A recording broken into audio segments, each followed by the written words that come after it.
nous accueillons cette fois-ci Boris Lecomte de Mailjet qui va nous parler pendant 45 minutes de stratégie emailing avec un prisme héroïste à mort. J'avais 2 questions à te poser, Boris, avant que tu ne démarres. Alors, petit 1, comme je suis Duolingo niveau 17 et que je suis une bête en anglais, j'ai vu ton titre et tu es à la tête d'un service qui s'occupe des clients apparemment VIP. Mais je voudrais que tu nous dises exactement ce que c'est pour qu'on comprenne mieux aussi après quelle est ta fonction et pourquoi ces clients en particulier, tu traites du emailing avec eux. Ça, c'est le petit 1.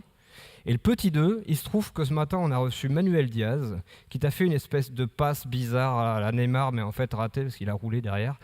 Et ce matin, il disait que le emailing, quelque part, alors, il disait pas que le emailing était mort, mais il disait que le emailing depuis 20 ans avait gravement chuté et que c'était bête d'aller vers du emailing comme ça, alors, et encore plus dans le cadre du marketing automation qui est le sujet du jour après tout. Donc j'aimerais bien, tu as un droit de réponse, là, pendant 45 minutes de dire aussi à Manuel, non, le emailing n'est pas mort et voilà comment bien utiliser le emailing aujourd'hui de façon héroïste, mais tu as le droit de lui répondre un truc, parce que là il t'a cherché. Ok, super. Donc pour commencer, l'équipe Customer Success à Mailjet, en fait, on s'occupe, nous, de nos clients grands comptes et de nos clients VIP, de l'onboarding jusqu'à l'analyse des statistiques, l'analyse de contenu et l'aide à la stratégie emailing. Et donc voilà, c'est une relation au quotidien pour permettre à nos clients d'avoir la meilleure délivrabilité possible, le meilleur placement en boîte principale possible. Quant à ta question sur l'email, nous, ce qui nous montre que l'email est encore actif, c'est que déjà on existe. On existe, on se développe. Aujourd'hui, on envoie 2 milliards d'emails par mois. 2 milliards par mois. Au moment du RGPD, on a battu des records, plus de 100 millions d'emails par jour, donc ça prouve bien qu'il y a On les a reçus. tu en as reçu plusieurs. Oui, je confirme. Ouais. Donc ça 1 million par mois. L'email reste un canal de communication privilégié, notamment pour déjà tout ce qui est communication institutionnelle, et c'est aussi un canal de communication que les gens aiment bien. Contrairement au SMS, par exemple, qui peut être perçu comme un peu intrusif, parce que c'est sur un smartphone, quelque chose de très personnel. L'email, on peut y avoir accès partout, quand on veut, on peut couper les notifications. Donc les gens aiment vraiment avoir des emails, mais encore une fois, des emails très ciblés et qu'ils attendent. Et c'est ça qui a changé par contre au niveau de l'email par rapport au début des années 2000 et 2010, à partir de 2007-2008, on va le voir quand Gmail est arrivé, c'est que les gens aujourd'hui veulent recevoir des emails pertinents, ciblés, qui correspondent à leurs attentes et pas juste quelque chose qui leur est envoyé de manière aléatoire parce qu'ils ont eu le malheur de laisser traîner leur email quelque part sur Internet. Super, et tu vas nous expliquer tout ça alors. Donc très rapidement, je viens déjà d'en parler, donc Mailjet, 2 milliards d'emails par mois, on est une solution d'email marketing et transactionnel, donc ça va de la confirmation de commande à les newsletters plus classiques ou les communications institutionnelles. Et notre spécialité, donc ma spécialité, c'est la délivrabilité. On a mon équipe qui gère la délivrabilité de plus de 400 clients quotidiennement sur une trentaine de pays, donc voilà. C'est ça mon rôle à Mailjet. Très rapidement, donc je vais revenir sur qu'est-ce qu'un email, à qui on envoie des emails, qui reçoit les emails, un petit peu sur des notions de délivrabilité, et ensuite on va vraiment faire un plus long focus sur comment bien construire un email, faire en sorte qu'il arrive en boîte de réception, et quels sont les indicateurs à surveiller lorsque vous envoyez des emails. Et enfin, on fera un petit bilan sur la délivrabilité et comment ne pas arriver en boîte spam. Donc les bases de l'envoi d'un email. Un email, pour être envoyé, vous avez besoin d'un serveur qui envoie. En l'occurrence, par exemple, là, le cas du routeur Mailjet. Ça peut aussi être votre boîte Gmail quand vous envoyez un email. Et vous allez l'envoyer à destination d'un serveur de réception cette fois-ci. Ce serveur de réception, il est géré par ce qu'on appelle un webmail. Un webmail, c'est une interface graphique, on va le voir après, qui peut être celle de Gmail, de Hotmail, ou de Orange, ou Wanadoo pour ceux qui ont encore des emails Wanadoo. Comment ça fonctionne? Lorsqu'un email quitte le serveur de Mailjet, il y a un échange qui commence entre les deux serveurs. On pourrait le résumer à « Bonjour, est-ce que je peux arriver dans ta boîte de réception ? Oui, non, peut-être plus tard. » Et on va voir tous les différents facteurs qui font que cet échange a lieu. Cet échange, donc, il peut être uniquement du routeur vers le webmail, où là, on va dire « OK, l'email a été accepté », et donc, nous, on va recevoir une réponse qui nous dit « OK, super, l'email a été délivré », ou « Ah, attention, il y a une erreur dans la typo du mail », donc, nous, on va avoir un retour d'erreur qui est très explicite, hein, c'est erreur de type typo dans l'email. Donc voilà, c'est le genre d'informations qui sont communiquées entre les deux serveurs. Et donc idéalement, bien sûr, on va faire en sorte que l'expéditeur puisse joindre le destinataire. Rapidement, une différence entre les fournisseurs d'accès à Internet et les services de messagerie. Comme je viens de vous le dire, ils fournissent tous des webmails. Sauf que la grande différence, c'est que le métier de Orange, SFR, Free ou Bouygues, c'est pas de fournir des emails, c'est de fournir une connexion à Internet, une connexion téléphonique et un accès à la télé. Les services de messagerie de type Gmail, Outlook, eux, ils sont intégrés dans des solutions plus globales. Donc le but, pour ceux qui utilisent majoritairement Gmail, je pense comme la plupart des personnes, vous savez que Gmail va vous proposer des communications ciblées directement dans votre boîte mail. Donc le but de Gmail, c'est le but de Google, c'est de récupérer un maximum de données sur ce que vous recherchez, ce que vous lisez, les personnes avec qui vous communiquez, pour pouvoir vous proposer de la publicité ciblée. Donc ils mettent forcément énormément de moyens dans ce webmail. Vous avez vu, Gmail, vous avez un onglet boîte principale, un onglet promotion, un onglet réseaux sociaux.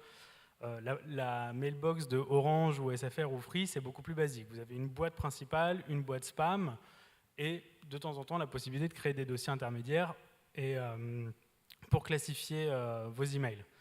Mais donc, qu'est-ce que ça veut dire concrètement en termes d'envoi d'emails ? C'est que Gmail est habilité à recevoir énormément d'emails par jour. Là où Orange va avoir des capacités de réception d'emails plus limitées, et donc ils vont être vraiment très sensibles à la qualité des envois que vous effectuez. Donc c'est-à-dire que Orange, s'il considère que vous n'êtes pas un expéditeur légitime, vous allez aller en boîte spam. Là où Gmail peut vous mettre en boîte de réception, va analyser le contenu de l'email pour expliquer, voilà, le mail est tombé en spam pour X ou X raison.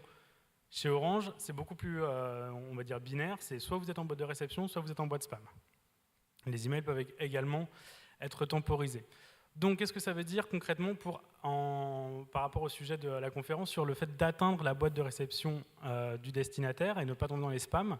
C'est que si vous avez une campagne de communication à envoyer et que vous voyez que dans votre liste de contacts, il y a beaucoup d'emails de type Orange, Wanadoo, SFR, Free, il va falloir commencer par lisser vos envois. Parce que si vous envoyez d'un seul coup plus de 100 000 emails, par exemple, à Orange, ils vont dire « Ah, mais qu'est-ce que c'est que cet expéditeur? On ne le connaît pas forcément, d'habitude, il envoie moins. » Donc, on va peut-être temporiser ou mettre complètement les emails en spam. Là où Gmail va être beaucoup plus souple, va vous laisser envoyer autant que vous voulez et ils vont classer eux-mêmes ces emails.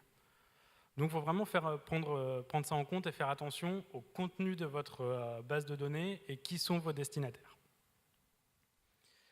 Donc là, je viens de commencer à parler un petit peu de délivrabilité. On va rentrer un peu plus dans le détail sur qu'est-ce que la délivrabilité. Donc la délivrabilité ou le taux de délivrabilité, c'est le nombre de messages qui atteignent la boîte de réception principale du destinataire. Donc on estime aujourd'hui que dans le monde, à peu près 20% des emails sont perdus, plus ou moins selon certaines régions. Mais ce qui veut vraiment dire que quand vous envoyez des emails, il y a ce risque-là. Donc, pour vous, il est vraiment très important que votre délivrabilité, votre taux de délivrabilité soit optimal. Et on va voir après comment justement faire en sorte que ce taux soit le meilleur possible et que vos emails arrivent en boîte de réception.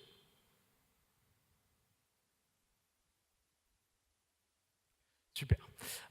Donc sur la timeline de l'email, j'en parlais un petit peu en introduction. Le premier email envoyé, c'est octobre 1971. Donc depuis énormément d'échanges par email. À partir des années 2000, il y a eu un petit peu une saturation des emails. Là, ça devenait très compliqué de retrouver des emails dans sa mailbox, notamment à cause du spam. Il y a vraiment beaucoup de de mails qui n'étaient pas souhaités, pas désirés.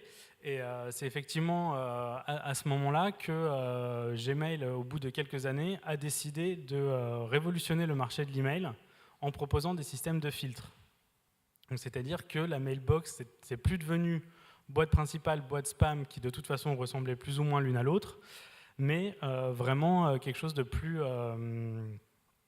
élaboré, avec des règles que l'utilisateur pouvait gérer et mettre en place pour filtrer ou non les messages, décider quel message était important ou non. Et ça a permis à Google et ensuite à Hotmail, qui est devenu Outlook, de vraiment intégrer les solutions d'email dans leurs solutions de moteur de recherche, de gestion de documents, et de vraiment commencer à filtrer en amont et plus uniquement par le biais de l'utilisateur les emails. Et donc aujourd'hui, l'aboutissement un petit peu de ça, ça a été quand ils ont vraiment mis en place, il y a quelques années, la boîte principale, la boîte promotion, etc. La question qu'on entend souvent à ce propos, c'est sur la boîte promotion, est-ce que c'est grave, est-ce que c'est pas grave? Ça a été plutôt une bonne chose, puisque les gens ont tendance à lire avec plus d'attention les emails qui sont en boîte de promotion quand ils l'ont décidé. C'est qu'à ce moment-là, c'est en boîte de promotion, c'est pas grave, j'ai envie d'aller voir mes newsletters commerciales, j'ai envie d'aller voir les produits qui sont disponibles aux newsletters auxquels je me suis abonné. Donc c'est quelque chose qui a vraiment changé l'emailing, mais d'une façon positive. On va rentrer un petit peu plus en détail maintenant sur quand un email est envoyé, qu'est-ce qu'il doit affronter avant d'arriver dans la boîte de réception, et notamment les différents filtres mis en place.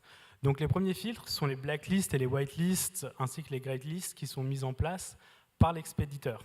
Par le serveur de réception. Une blacklist, qu'est-ce que c'est? C'est tout simplement, je reçois un email de la part de tel domaine d'envoi, je n'aime pas ce domaine d'envoi, je le blacklist, il ne rentre pas, le mail est rejeté. La whitelist, c'est complètement l'inverse.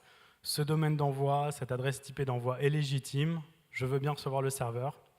Le greylist, c'est quelque chose qui se faisait à une époque, qui est encore fait notamment au niveau des webmails gérés par les FAI, c'est-à-dire qu'on va temporiser des messages qu'on ne connaît pas pour ne pas absorber une grande partie d'un trafic inconnu, on va en absorber une partie, laisser le reste de côté, et si les emails sont considérés comme légitimes, eh bien on va les laisser rentrer, donc plutôt whitelistés, et au contraire, si on considère, notamment par les interactions avec l'utilisateur, que ces emails ne sont pas légitimes, on va les rejeter. Une fois que ces filtres-là ont été passés, il y a la vérification de l'authentification. Ça, c'est quelque chose de très important pour vous, puisque c'est les protocoles SPF et DKIM, qui sont des protocoles qui devraient être obligatoires lorsqu'on envoie un email, qui sont extrêmement et fortement suggérés. Qu'est-ce que c'est basiquement SPF et DKIM? C'est tout simplement une information que vous devez mettre au niveau de votre domaine d'envoi, pour dire je possède bien ce domaine d'envoi, j'ai la légitimité d'envoyer des emails, et donc montrer au FAI, au webmail et au service de messagerie que vous possédez bien votre domaine d'envoi, qu'il est bien à vous, et que vous avez le droit d'envoyer des emails via Mailjet ou via un autre routeur. Une fois que vous avez passé cette étape-là, vient ensuite la vérification de votre score de réputation. Le score de réputation, je vais le détailler un petit peu après. Mais c'est, par exemple, chez Hotmail, c'est très simple. C'est vert, jaune ou rouge. Vert, plus de 90% des emails passent en boîte de réception. Jaune, c'est du 50-50. Rouge, moins de 10% des emails passent en boîte de réception. Donc ça, c'est attribué et décidé par le service de messagerie en fonction de vos envois, de votre activité, de vos listes de contacts, mais aussi de l'activité des destinataires sur vos emails. Vous envoyez des emails qui ne sont pas ouverts, c'est un signal négatif. Donc c'est pour ça qu'on verra ensuite l'activité au niveau de l'email est très importante. Enfin, comme je le disais tout à l'heure, les règles de l'utilisateur, qui sont, si je reçois des emails, des impôts par exemple, je veux qu'ils arrivent absolument dans ma boîte de réception. Ou au contraire, je ne veux pas les voir pendant un petit moment. Donc voilà, tout ça, ce sont les différents filtres que vous devez passer pour que votre email arrive en boîte de réception. Donc maintenant, on va faire un petit focus sur les facteurs analysés pour que ça soit un petit peu plus précis.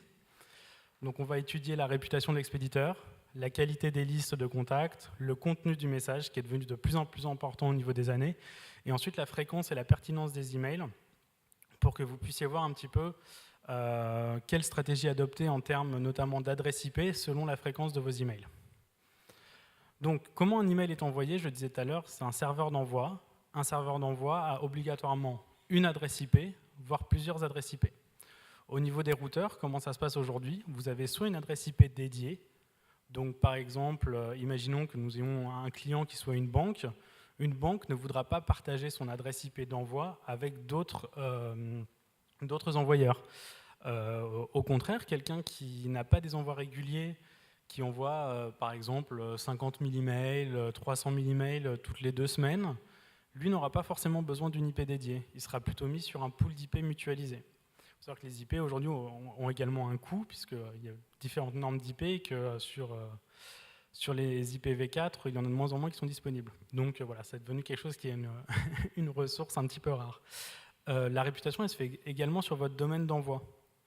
Et donc, ce qui veut dire qu'à une époque, il suffisait de changer de routeur ou, si on était un petit peu bidouilleur, de monter un serveur d'envoi et votre réputation était remise à neuf. Aujourd'hui, votre nom de domaine, il va vous suivre. Donc forcément, c'est très important pour vous que son nom de domaine il ait une bonne réputation. La première façon de vérifier que votre domaine a une bonne réputation, c'est de vous inscrire sur le Gmail Postmaster.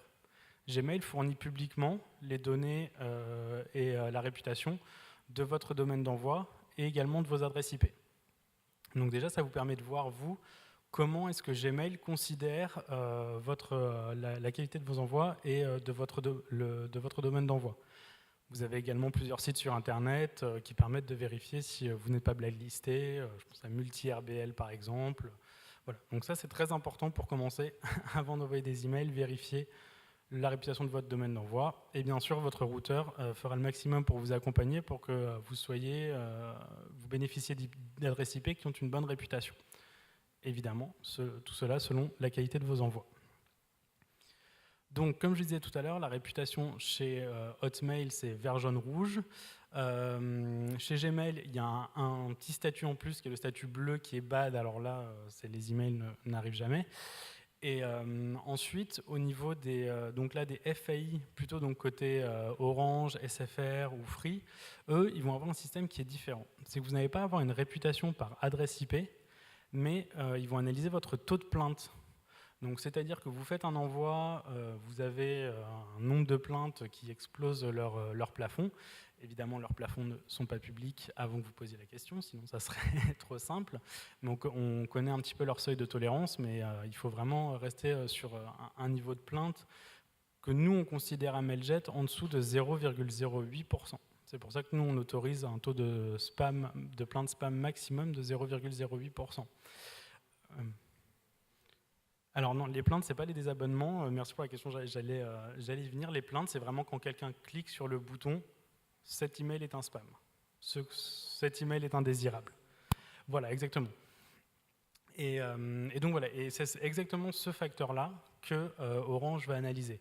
Donc si vous faites trop de plaintes, eux vont considérer que vous n'avez pas une bonne réputation, que les emails ne sont pas voulus, et donc vous vous envoyez les prochaines fois directement en courrier indésirable et vont temporiser vos emails. C'est-à-dire qu'ils peuvent aussi dire, pour cet expéditeur-là, on n'acceptera qu'un email toutes les 30 secondes, donc forcément sur un envoi vers 50 000, 60 000 emails, ça commence à faire beaucoup. Donc comment faire en sorte que vous ayez une bonne réputation d'expéditeur? La première chose et la base de l'emailing, c'est la qualité des listes de contacts et le ciblage. Évidemment, aujourd'hui, de toute façon, avec RGPD, vous êtes obligé d'avoir le consentement des personnes à qui vous envoyez des messages. Et donc, c'est pour cela qu'il faut mettre absolument en place au minimum un formulaire d'inscription opt-in. Évidemment, vous n'envoyez pas à des adresses que vous avez récupérées à droite, à gauche, il y a un ami qui a une liste, etc. Aujourd'hui, c'est devenu complètement illégal, mais c'est encore des choses qu'on voit, malheureusement. Et sinon, il y a la pratique du double opt-in. Le double opt-in, qu'est-ce que c'est?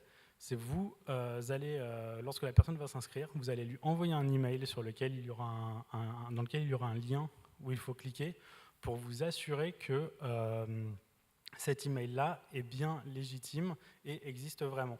Ça vous permet d'éviter justement d'envoyer des emails à des adresses @gmail.com au lieu de Gmail, ce qui est quand même plutôt pas mal. Ça vous évite de dépenser de l'argent pour pour envoyer des emails à des personnes qui ne les recevront jamais. Il y a également des services du type Neverbounce ou d'autres avec qui la plupart des routeurs ont des partenariats, qui peuvent vous permettre justement de vérifier vos emails. Et lorsque les personnes s'inscrivent, si elles font une erreur de typo, eh bien ça, c'est détecté directement par ce type de service. Donc voilà, sur la collecte, c'est vraiment des choses que je vous recommande de mettre en place. Double opt-in, vérification de la typo des emails qui sont saisis sur vos formulaires de contact. Ensuite, il y a le maintien régulier d'une bonne hygiène des listes de contacts. Qu'est-ce que ça veut dire?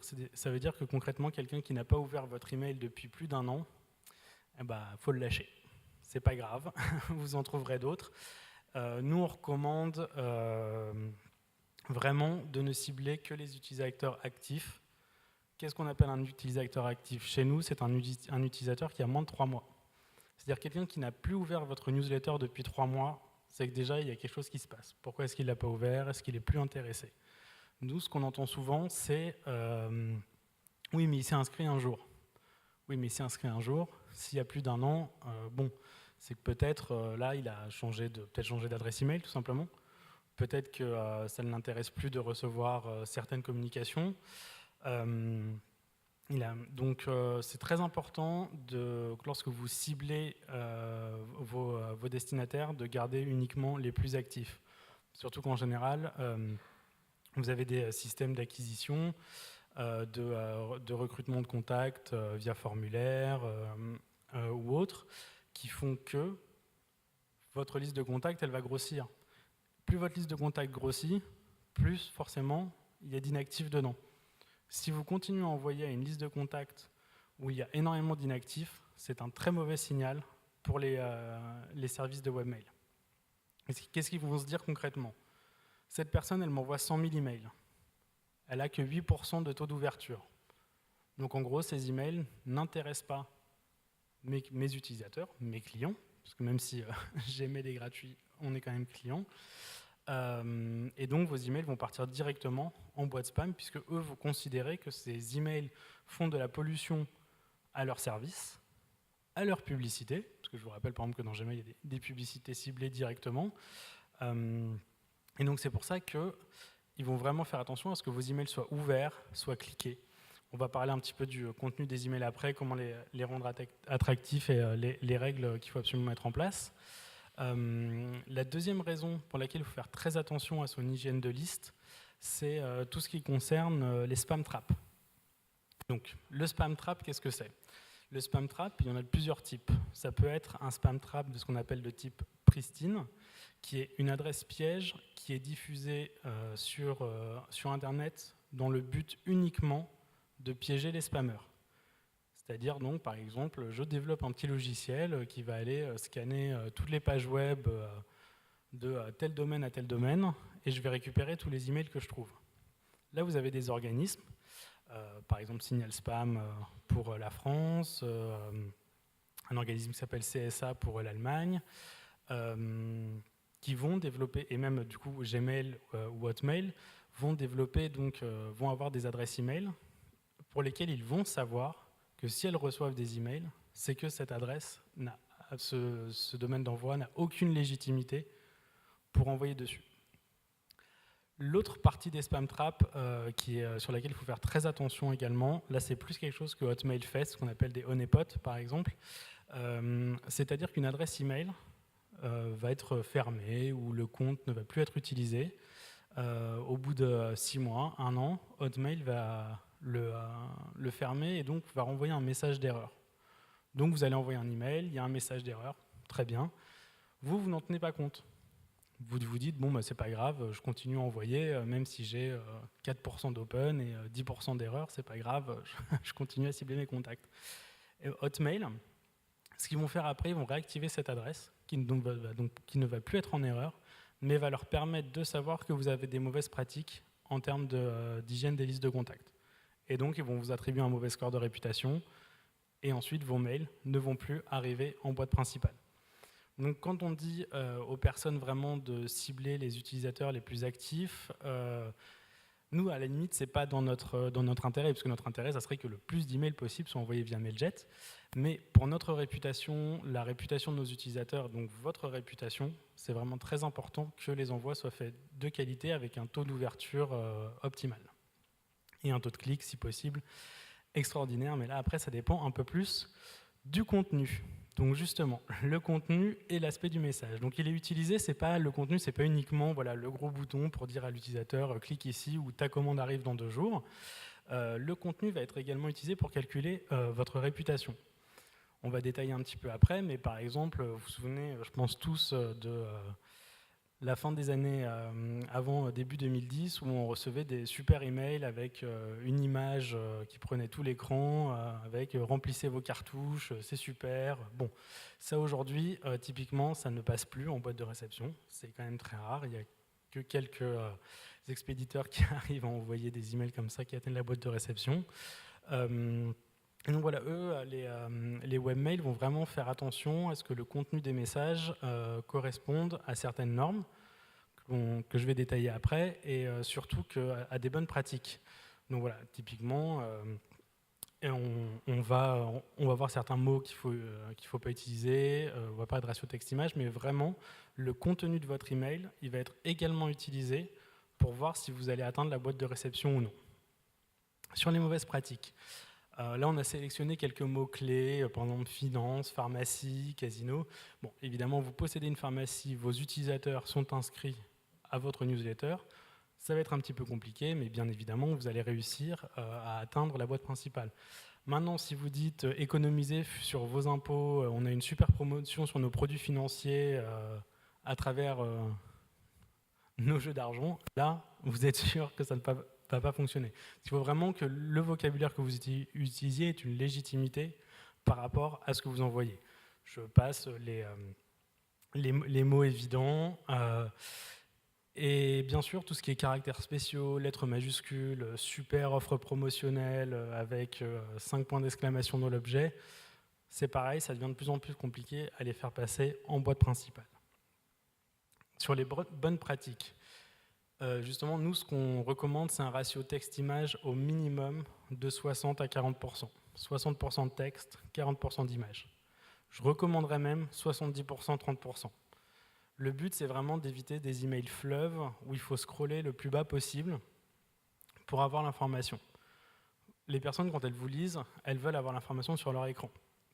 Sur les smartphones, s'ils doivent faire défiler les 50 produits avant d'avoir l'information qui les intéresse, il y a peu de chances qu'ils lisent vos prochains messages. Pardon. Le risque aussi, c'est que votre lien de désinscription, si vous l'avez placé uniquement en bas de votre email et pas en haut et en bas, comme nous le recommandons, c'est que la personne, dans Gmail par exemple, le message est tronqué, elle n'a pas accès au lien de désinscription, et donc de ce fait, elle ne peut pas se désinscrire. Donc une personne qui ne peut pas se désinscrire, qu'est-ce qu'elle fait? Elle clique sur déclarer comme spam. Du coup, un impact très négatif sur votre réputation. Le poids du message est très important. Ça, c'est des choses qu'on a observées directement chez Hotmail, par exemple. J'avais un client, très concrètement, je ne savais pas pourquoi et je n'arrivais pas à le faire passer au-dessus des 8% de taux d'ouverture chez Hotmail, alors qu'il était à 20% chez les autres. Et on en avait quelques-uns comme ça. On a analysé les images. Bon, les images, ça allait, le ratio texte-image. Et là, on s'est rendu compte que le poids des images de l'email dépassait 1 MO, 2 MO. Donc l'email était très très lourd. On a fait modifier ça, ils ont raccourci leur email, ils ont diminué le poids de leur image et ils sont passés en boîte de réception. Donc nous, on a établi une norme de recommandation à 500 kilooctets comme poids optimal d'un email pour passer en boîte de réception. Enfin, vraiment, l'idée, c'est d'utiliser un contenu adapté. Donc, pour respecter les filtres anti-spam, ce qu'on a vu à l'instant, les mots à utiliser, le ratio texte-image. Très important, le fait que votre email soit responsive design. Aujourd'hui, envoyer un email qui ne peut pas être lu sur smartphone, c'est vraiment très très inefficace. La personne elle est obligée de zoomer, elle ne trouvera pas vos produits, elle ne pourra pas accéder à l'information de son nom de commande. Donc vraiment, le responsive design est très important. Surtout qu'aujourd'hui, Évidemment, je mets Mailjet en avant, mais la plupart des solutions email ont des builders pour construire des emails. Le nôtre est responsive. Du coup, quand nos utilisateurs nous disent « mais je dois faire un email en responsive, mais j'ai pas de développeur », bah, c'est pas grave, nous on a une solution directement pour ça. Du coup, c'est vraiment aujourd'hui facile de construire un email sans connaissance technique, donc qui soit responsive design, qui respecte les normes HTML. Donc, je ne vais pas rentrer dans le détail des normes HTML pour ne pas ennuyer tout le monde, mais le code HTML, c'est un système de balises. Nous, ce qu'on voit très souvent, c'est quelqu'un qui ouvre une balise qui ne la ferme pas. Ben, ça, c'est considéré comme une pratique, une très mauvaise pratique par les emailers. Et donc, le fait d'utiliser un builder directement intégré dans votre email service provider fait que vous évitez ce genre de désagrément. Je vous conseille aussi de tester avant envoi. Et alors là, c'est tester plusieurs choses. La première chose, c'est tester votre HTML. Vous avez le site du W3C qui est très très bien pour ça. Vous pouvez juste charger votre contenu, charger un lien pour que ce soit le plus simple possible pour tester ce contenu, vérifier qu'il respecte bien les normes HTML. Et enfin, tester avant envoi et avant de déployer une campagne de manière massive. Vous avez des outils d'A/B testing disponibles sur la plupart des routeurs.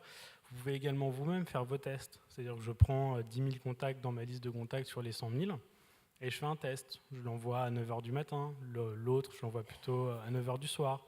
Je teste différentes formes de contenu. De cette manière, vous allez voir qu'est-ce qui fait réagir le mieux votre liste de contacts. Et une liste de contacts réactive, comme on l'a vu, ça vous garantit un placement en boîte de réception si l'ensemble des bonnes pratiques est respecté. Boris, je crois que tu as une question sur ce que tu viens de dire. Bien là. On les fait en direct, c'est bien aussi.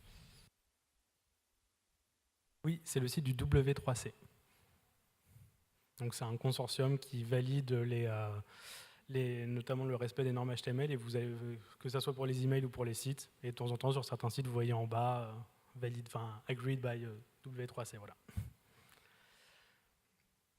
Le dernier point, là j'ai pris un exemple sur la fréquence et la pertinence des emails. C'est quelque chose qu'on a tendance à oublier, et nous ça a été notre gros défi et le gros défi de beaucoup de nos utilisateurs, notamment au niveau du RGPD dont je parlais tout à l'heure. C'est qu'à ce moment-là, on a à peu près tout le monde qui est venu nous voir en nous disant j'ai une base de contacts d'1 million de contacts, il faut que je les contacte demain. D'accord, mais vous envoyez combien d'emails d'habitude? 10 000. Ah. Donc là, le modèle idéal de l'email, c'est celui qui est affiché, par exemple, pour une base de contacts de 100 000 personnes. Vous faites ce qu'on appelle une période de préchauffe. Vous commencez par envoyer 5 000 emails, puis 7 000, progressivement jusqu'à atteindre 100 000. Et surtout, vous ne faites pas de gros pics d'envoi. Parce qu'un webmail, qu'est-ce qu'il se dit? Il va se dire, d'accord, très bien, il y a ce domaine d'envoi et cette adresse IP d'envoi qui envoie 100 000 toutes les semaines. C'est très bien, il y a 20% de taux d'ouverture, ça fonctionne, mais d'un seul coup, vous envoyez 500 000. Et là, eux, qu'est-ce qu'ils vont se dire? Attendez, où est-ce qu'il a récupéré ses contacts? Pourquoi est-ce qu'il a envoyé 100 000? Maintenant, pourquoi il envoie 500 000? Donc c'est là où je vais reparler des IP dédiés et des IP mutualisés dont je parlais au début de la présentation. C'est-à-dire qu'une IP dédiée, elle est très bien pour ce modèle. C'est-à-dire vous avez des envois réguliers, vous avez quelques pics d'envoi, mais pas énormes. Alors que si justement vous êtes plus, par exemple on travaille beaucoup avec certaines institutions qui n'envoient que 3 ou 4 communications dans l'année à 300 000, 400 000 personnes. Et ben dans ces cas-là, le pool d'IP mutualisé qui lui absorbe des emails en permanence est beaucoup plus adapté. Donc c'est vraiment quelque chose qui a échangé et discuté avec votre solution d'email, votre routeur, pour être sûr que vous avez bien la bonne infrastructure technique qui correspond bien à la fréquence et à la pertinence de vos envois. Pour conclure, et un petit peu, on a fait un cercle vertueux de la délivrabilité. Parce que nous, souvent, ce qu'on voit, c'est on nous fait un retour. J'ai un super domaine d'envoi qui a une très bonne réputation, mais je ne comprends pas pourquoi. J'ai fait tout ce que vous m'aviez dit, tout fonctionne. Et là, on va se rendre compte que la qualité des listes de contacts, elle n'est pas si extraordinaire que ça. Ou alors c'est le contenu du message, comme j'en parlais tout à l'heure. Pour cet exemple-là, notre client avait coché toutes les cases qui sont affichées. Malheureusement, le poids de son email était trop élevé. Donc en fait, malheureusement, si vous ne respectez pas un seul de ces paramètres, ça peut remettre en cause tous les autres. Donc là, on est vraiment dans quelque chose sur la délivrabilité, vraiment de l'ordre du cercle vertueux et des bonnes pratiques qui engendrent des bonnes pratiques et qui font que vous allez avoir une bonne réputation et que vos emails vont arriver en boîte de réception et ne vont pas tomber en spam. Et je pense que c'est tout. T'es le premier depuis ce matin à terminer un petit peu avant, quoi. Bravo, félicitations. Merci beaucoup. Mais je suis sûr qu'il y a plein de questions, parce que tout le monde a des problématiques d'emailing, des sujets comme ça, donc je suis sûr qu'il va y avoir plein de bras qui vont se lever, même si je sais que vous avez mangé. Ah oui, il y a un bras qui se lève là-bas, c'est de la balle. Bonjour et merci pour la présentation. J'avais une question par rapport aux caractères spéciaux. Est-ce qu'on fait bien la distinction entre les caractères spéciaux et les emojis ? Alors oui, on fait la distinction. Aujourd'hui, les emojis, c'est quelque chose qu'on a testé, qui fonctionne dans les emails, dans l'objet aussi. Évidemment, ne pas en abuser, mais vraiment, c'est quelque chose qui fonctionne. Dans les caractères spéciaux, c'est vraiment ce qui était utilisé à une certaine époque pour mettre un petit peu de volume dans l'email. On mettait un gros dièse ou un arrobase en énorme, ou remplacer certains caractères par un caractère spécial pour faire un petit peu geek, entre guillemets. Voilà, ça c'est vraiment des choses qu'il faut bannir complètement s'il n'y a pas de raison qu'il y ait un caractère spécial. Ou même juste avant un numéro de téléphone, mettre dièse 33, ça, voilà, vaut mieux mettre plus 33, le format sur lequel tout le monde s'accorde. C'est des petits détails comme ça, mais les emojis, non, vous pouvez même... je crois aller voir sur notre blog, Julie, si je ne dis pas de bêtises, on a une super étude sur l'utilisation des emojis dans les emails. Une autre question là-bas. Anne. Oui, vous disiez effectivement que quand on avait des adresses qui ne s'ouvraient plus, il valait mieux les enlever en fait des envois. Quelle serait votre recommandation pour quand même arriver à réactiver ces populations un peu dormantes qui peuvent à des moments avoir envie de reprendre contact avec la marque ? Alors, c'est une super question, merci. Nous, c'est quelque chose sur lequel on travaille beaucoup, ce qu'on appelle des plans de réactivation. Et donc là, ce qu'on recommande, c'est vraiment d'y aller de manière progressive. C'est-à-dire qu'imaginons, vous avez 50 000 dormants sur une base de 300 000. Si vous les envoyez tous d'un coup, ça va faire exploser votre taux d'inactivité, voire le taux d'email en erreur, le taux de spam, parce que les gens ne vont pas vouloir les recevoir. Donc vraiment, l'idée, c'est d'envoyer de manière progressive.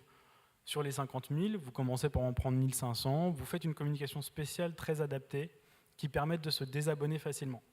Le lien de désabonnement en haut, au milieu, en bas, pour dire, bon ben voilà, écoutez, vous n'avez pas ouvert nos emails depuis longtemps, c'est le dernier email qu'on vous envoie. Si vous voulez continuer à recevoir nos emails, cliquez ici.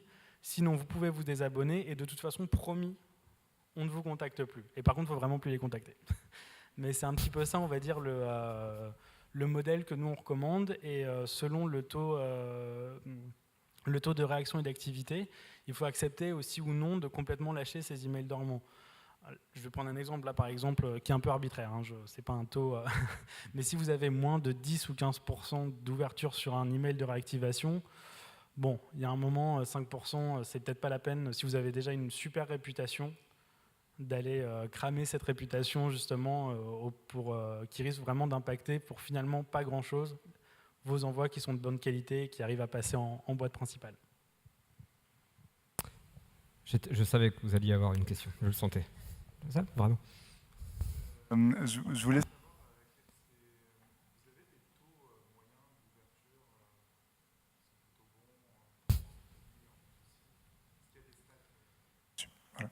Alors, malheureusement, non. Il y a des, nous, il y a des taux qu'on considère être des bons taux. Depuis tout à l'heure, je parle de 20% pour une newsletter commerciale. Très honnêtement, c'est un bon taux. Au-dessus de 15%, on commence à être sur quelque chose d'intéressant. En dessous de 10%, c'est vraiment pas bon. Sachant que d'ailleurs, nous, par exemple, on envoie énormément de newsletters pour des journaux. Là, vraiment, les journaux avec les newsletters du matin, on est autour de 30% de taux d'ouverture. Les confirmations de commandes, on est à 70% parce que c'est de l'email transactionnel. Je ne vous parle pas du renouvellement de mot de passe qui... mais voilà, on va dire 20% pour nous, ça commence à vraiment être un taux d'ouverture pour une newsletter informationnelle ou commerciale qui commence à être intéressant. Et mauvais taux, en dessous de 10%, là vraiment, il y a vraiment en dessous de 10%, on va commencer à dire, enfin même pas commencer, on va de toute façon alerter nos clients en disant là 10%, ça commence à être risqué pour votre réputation globale et on va commencer à travailler avec eux pour revoir leur stratégie emailing via l'équipe Customer Success. Je pense qu'il y a une relativité aussi par rapport à un moment donné à la e-réputation d'une marque, etc., etc. Il y a certaines marques qui font des mailings, elles ont une e-réputation tellement négative que de facto, ça abaisse le taux d'ouverture et c'est parfois pas inhérent à la qualité de leur propre mailing, quoi. Donc ça, c'est des sujets que vous travaillez aussi un petit peu pour aider les marques à faire en sorte qu'on les multiplie un peu leur ouverture en fonction d'autres paramètres que le mail pur. Alors nous, on va travailler avec eux sur un petit peu tout ce qui est lié, qui peut être lié au contenu du message. Mm-hmm. Parce qu'une marque, même qui est peu connue, même une marque peu connue, si elle cible des personnes, ces personnes-là sont censées avoir opt-in et s'être inscrites sur un newsletter. Donc nous, on va les aider justement à dire bon bah là, vous êtes moins connus, mais en même temps les gens sont inscrits à votre newsletter. Donc s'ils sont inscrits, qu'ils ouvrent un petit peu, c'est qu'ils ont envie de continuer à les recevoir. Et donc là, on va les aider par exemple, à travailler sur à quel moment les envoyer. Si par exemple vous essayez de faire connaître votre marque au moment du Black Friday, bon, bah, c'est peut-être pas la meilleure période de l'année. Voilà, bon, je caricature un petit peu, mais on va aussi les aider à ces moments-là. Par exemple, en été, nous en été, on voit qu'il y a une baisse normale, une baisse du nombre d'emails envoyés parce que les gens sont en vacances. Bon, bah, là, à la rentrée, c'est le moment, par exemple, d'activer certains contacts que vous n'avez pas contactés pendant l'été, justement au moment où ils reviennent de vacances. Et pourquoi pas le faire une semaine plutôt que les autres pour essayer justement et encore une fois, de tester en fait. C'est vraiment ça, un petit peu nous, l'idée sur laquelle on travaille aussi avec nos clients, c'est que on n'est pas obligé de prendre une décision et de l'envoyer sur une base de 500 000. On peut aussi prendre une décision, l'envoyer sur 15 000, 20 000 contacts, voir comment ça réagit. Et si ça réagit bien, l'étendre aux autres contacts. En mode test and learn un petit peu. Exactement. Est-ce qu'il y a d'autres questions pour Boris? Comme on est un peu en avance pour le coup, hop là, c'est bien, il y en a deux comme ça. Honneur aux femmes. Moi, je me posais la question, d'accord, vous êtes un outil d'emailing plutôt classique, on va dire, voilà, vous avez des fonctionnalités basiques. Quels autres outils seraient complémentaires du vôtre pour avoir plus peut-être du sales automation, réellement du marketing automation incrusté à notre CRM et au CMS, etc. Web mécanique. Au hasard, web mécanique. Non, mais voilà. On dit ça, on dit rien. Après, ça dépend vraiment de votre besoin. Non, surtout par rapport à vos use cases, à vos clients, je suis sûre qu'ils vous demandent même peut-être l'avis ou conseils sur d'autres outils, parce qu'on ne peut pas utiliser que le vôtre finalement. On est obligé d'aller sur d'autres... Alors après, ça dépend vraiment de votre utilisation en fait, et de ce dont vous avez besoin pour soit développer votre business, soit envoyer vos emails. Donc effectivement, sur du e-commerce, très honnêtement, là, le fait d'avoir des partenaires... Moi, je ne suis pas du tout dans l'e-commerce, c'est pour ça que je suis en B2B. Et voilà, moi, c'est plus sales automation, marketing automation pur et dur, lié au site. D'accord. Voilà. Effectivement, dans ces cas-là, nous, on est aussi branché à des CRM, Sugar CRM par exemple. On a des intégrations avec Salesforce via Zapier, par exemple, pour mettre en place justement des échanges directs avec du CRM. Mais après, on a vraiment énormément d'intégrations qui sont disponibles. Donc, nous, si vous voulez, notre outil peut être utilisé directement comme ça, et uniquement notre outil. Mais après, il peut être aussi connecté à des data marts, à des outils vraiment de gestion de big data et de grosses bases de données. Là, je parlais tout à l'heure des envois de newsletters pour des journaux. Nous, on envoie les newsletters du Parisien et des Échos. Depuis 3 ans, le Parisien maintenant, et un peu plus d'1 an, les Échos. Bon, bah là, on est dans une grosse intégration avec 2 data marts, mais pourtant, les newsletters sont bien créés sur notre outil. Donc, on est vraiment dans quelque chose de complémentaire, en fait. Notre outil de création de newsletters en drag and drop très facile, que leurs équipes aiment bien utiliser. Et en même temps, c'est vrai que sur la gestion de bases de données très complexes, avec des abonnés qui sont abonnés aux newsletters, abonnés aux journaux, etc., où là, effectivement, bah, les données sont croisées et envoyées directement dans Mailjet. Et nous, on envoie sur les listes de contacts qu'eux nous fournissent, par exemple, de manière quotidienne ou qu'ils updatent de manière quotidienne. Mais là, voilà, on est sur une intégration très poussée pour ce modèle-là. On a aussi des clients qui ont juste besoin de créer une newsletter ou tout simplement d'envoyer des confirmations je vais même prendre un exemple plus simple, d'envoyer des confirmations de commandes. Alors non, sur du branchement relais SMTP pur, où en fait Mailjet est vraiment utilisé juste pour ces tuyaux. Donc on a vraiment énormément de cas d'utilisation. Maintenant, celui qui est vraiment le plus poussé, c'est notre outil de création de newsletter Passport. Parce qu'en fait, notre outil, on a développé, on était quasiment les premiers à proposer du responsive. On a créé un langage qui s'appelle le MJML qui permet de créer des newsletters facilement.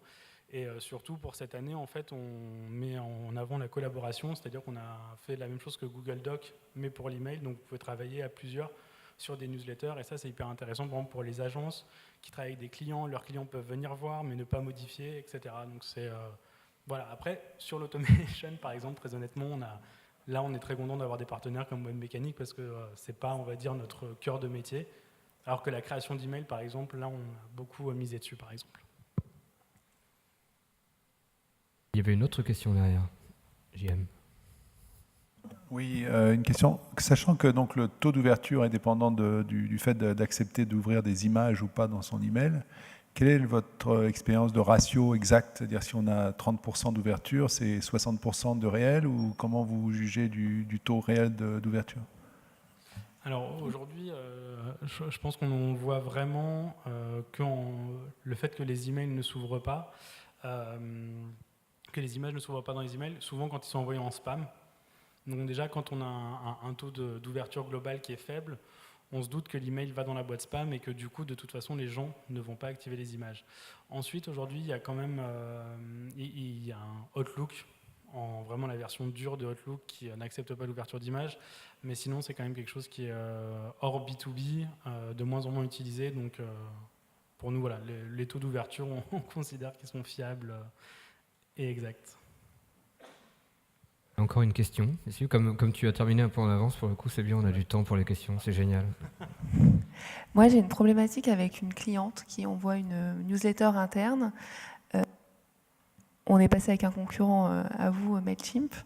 Désolée. Et du coup, les emails sont tagués marketing dans les boîtes Outlook des collaborateurs. Donc, ça lui pose un problème parce que les collaborateurs ne lisent pas du coup la newsletter interne. Ils passent par Outlook. La question, est-ce que du coup c'est dû à une mauvaise réputation du routage? Si on change de routeur, si on passait par Mailjet, est-ce que ça changerait les choses ou pas? Alors, très honnêtement, la première chose à faire, c'est de personnaliser au maximum l'email. Donc là, je ne suis pas rentré dans ce détail technique pour la présentation, mais quand vous allez envoyer un email, que ce soit par Mailjet, par Mailchimp ou un autre routeur, dans le cœur de l'email, ce qu'on appelle l'entête de l'email, ça va se voir que ça a été envoyé par un routeur. Vous avez des possibilités de personnaliser ça. Il y a la personnalisation par exemple du return pass, la personnalisation des liens de tracking, et en fait l'idée c'est de masquer au maximum que l'email a été envoyé par un routeur. Ça c'est dans le B2B, c'est les règles principales. Ensuite, il y a peut-être des choses à faire avec le service informatique. Quand c'est des mails internes, souvent, tout à l'heure je parlais de filtres, il y a des filtres qui peuvent être mis en place par défaut dans l'entreprise pour dire qu'un mail qui est envoyé à plusieurs personnes d'un seul coup doit atterrir dans les emails marketing. Peut-être qu'il suffit juste que leur service IT désactive un pare-feu quelconque ou une règle au niveau d'un... Voilà, une règle qu'ils auraient mis en place. Maintenant, si vous voulez venir chez Mailjet et essayer, avec plaisir. À mon avis, ouais. Voilà, mais vraiment, très honnêtement, il faut d'abord s'assurer que les autres, les autres choses ont été mises en place parce que.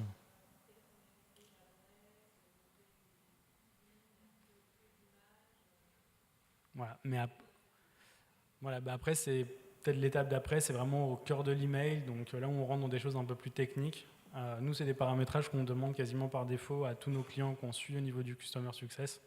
C'est qu'en gros, quand on commence, on dit SPF, DKIM, des marques si c'est important, et ensuite la personnalisation au maximum de l'email. Alors moi, je pense que l'étape d'après serait que vous preniez rendez-vous, en tout cas. Je vous remercie, en tout cas, pour toutes vos questions. Merci à toi, Boris. Merci beaucoup.